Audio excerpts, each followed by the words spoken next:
Good morning সবাইকে। আজকে আমাদের ট্যুরের 11th ডে। আচ্ছা, আপনারা কখনো নিস্তব্ধতাকে শুনেছেন? আপনারা হয়তো বলবেন, সে আবার হয় নাকি? আজকের এই দিনটার আগে আমিও তাই মনে করতাম, জানেন। কিন্তু আজকের আমার এই অনুভূতি আমাকে নিস্তব্ধতাকে নতুন করে চিনতে শেখালো।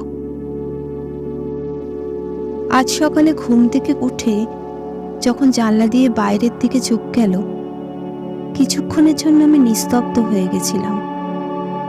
যত দূর চোখ যাচ্ছিল, নীল জলের চাদর দেখতে পাচ্ছিলাম, যেন কেউ জমিটাকে নীল রং করে দিয়েছে। চারিদিকে পাহাড় বেষ্টিত এই নীল রঙের প্যাংগং লেকটি আরও কাছে যেতেই নিজেকে হারিয়ে ফেললাম। শান্ত স্নিগ্ধ পরিবেশে অনেকক্ষণ সময় কেটে গেল, টেরই পেলাম না। আমি যখন প্যাংগং লেকের ধারে বসে রয়েছি, তখন এই নিস্তব্ধতার মধ্যে আমি আমার মনের সেই সমস্ত কথা শুনতে পাচ্ছিলাম, যেটা মনের গভীরে লুকিয়েছিল এতদিন। দৈনন্দিন জীবনযাপনের মধ্যে কোনোদিন মাথাতেই আসেনি। খুব প্রয়োজন জীবনে এই রকম নিস্তব্ধতার, যেখানে শুধু মনের সঙ্গে কথা আর প্রতিটা নিঃশ্বাসের শব্দ অনুভব করা যায়। আমার এই রকম ভাবমূর্তি শুনে আপনাদেরও হয়তো অনুভব করতে ইচ্ছা করছে এই নিস্তব্ধতার। তাহলে আমার সঙ্গে আপনারাও অনুভব করুন।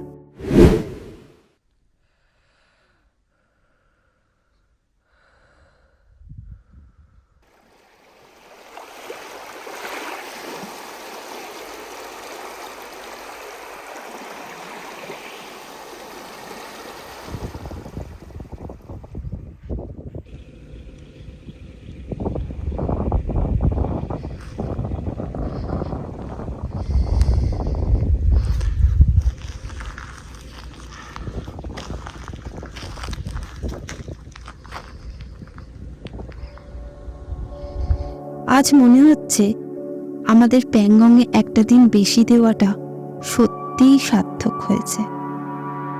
এই সময়টা আমরা নিজেদেরকে দিয়ে হয়তো অনেক দিন স্বপ্নের জগতে বাস করতে পারবো।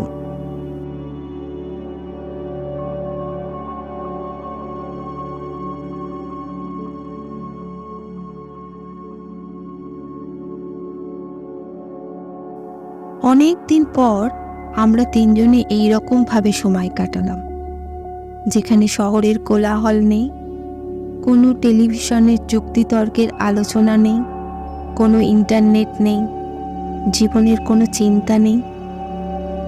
শুধু অসংখ্য পাহাড় বেষ্টিত নীল জলের পাড়ে সাদা বালির ওপর আমরা বসে রয়েছি, যেন এই পৃথিবীর একটি স্থান শুধু আমাদের জন্যই রাখা হয়েছে। এতদিন ধরে আমরা যে স্বপ্ন মনের কোণে লুকিয়ে রেখেছিলাম, আজ সেই স্বপ্নের সামনে আমরা দাঁড়িয়ে আছি, যেখানে শুধু নিজেদের নিঃশ্বাসের শব্দ অনুভব করছি।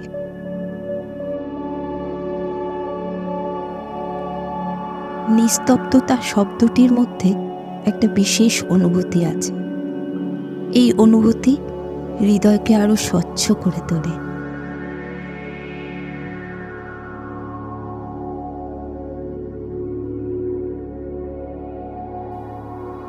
সকাল থেকে সন্ধে গড়িয়ে সময়টা কিভাবে কেটে গেল মনেই পড়ছে না। জানি না কবে আবার এরকম ভাবে আমরা সময় কাটাবো একসঙ্গে।